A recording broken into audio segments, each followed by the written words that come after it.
Hello and welcome to my poster presentation for the ACP Michigan Chapter Residence Day meeting. My name is Amir Khalil. I am a first-year internal medicine resident at Wayne State University. My poster presentation today is on a clinical case for a patient with a post-C-section complicated with Mycoplasma Hominis abscesses. Just jumping right into it, for an introduction, pelvic abscesses are a very, very rare complication of C-section, and it occurs in about 0.7% of postpartum women. The most commonly affected areas are the posterior and anterior cul-de-sac as well as the broad ligament. And our case is even more interesting because not only do we have a rare presentation, but we have a very, very rare microbe associated with these abscesses, which we'll get to in the discussion section. So just jumping right into the case, our case follows a 24-year-old woman who's gravida 1, para 1. Just 8 days ago, she had delivered via C-section, and she presented 8 days after that delivery because of abdominal pain as well as some pleuritic chest pain and some dyspnea, which was confirmed to be acute pulmonary embolism with a CT angiograph. She did have history of peripartum chorioamnionitis during the previous admission, and she was treated with antibiotics appropriately. During our admission, she developed fevers and leukocytosis. This, along with her abdominal pain, prompted a sepsis workup, so we got blood cultures, urine cultures, as well as a CT of the abdomen and pelvis. And this revealed anterior and posterior cul-de-sac fluid collections. As you can see right here, this is the anterior fluid collection measuring around 2 centimeters by 11 centimeters. And then over here, you see the posterior fluid cul-de-sac collection, which is measuring about 6 centimeters by 6 centimeters.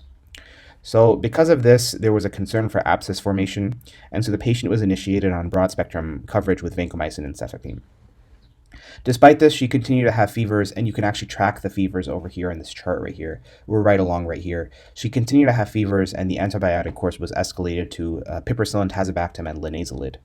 And the patient also underwent IR-guided drainage of both the posterior and the anterior fluid collections, which were sent for culture. And drains were placed.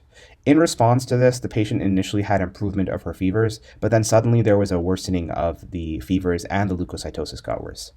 Her blood cultures continued to show no growth.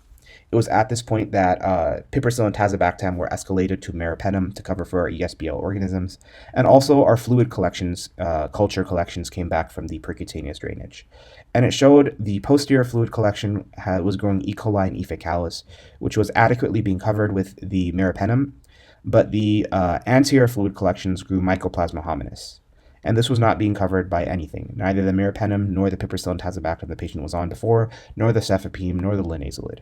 And so we recommended initiation of moxifloxacin to cover for the M. hominis that was growing in this anterior abscess.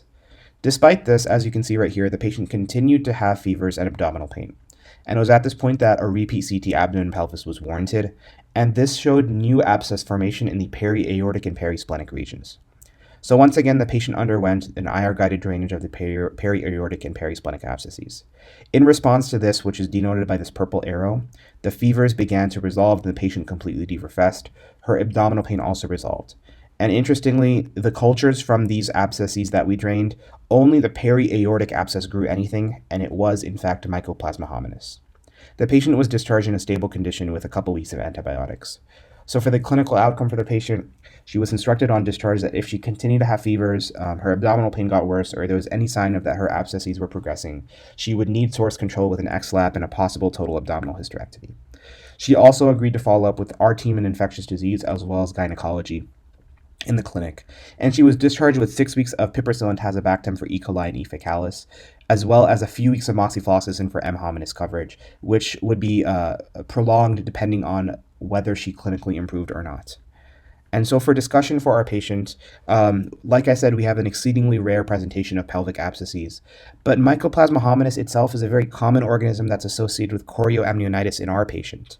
In fact, some literature says maybe 70% of patients with chorioamnionitis may have M. hominis or ureaplasma as well. But despite this, it's very, very rare to be implicated in pelvic abscesses that are after a C-section, and for us, it was described only in a few case reports.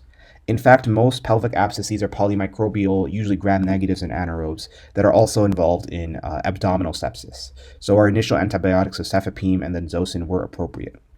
So the takeaway point for our case is if you have a patient who is not improving with empiric coverage with a pelvic abscess, Mycoplasma hominis should be in the back of your mind, and also it can be confirmed with fluid culture of these abscesses. So that concludes our case presentation for this patient. Thank you very much.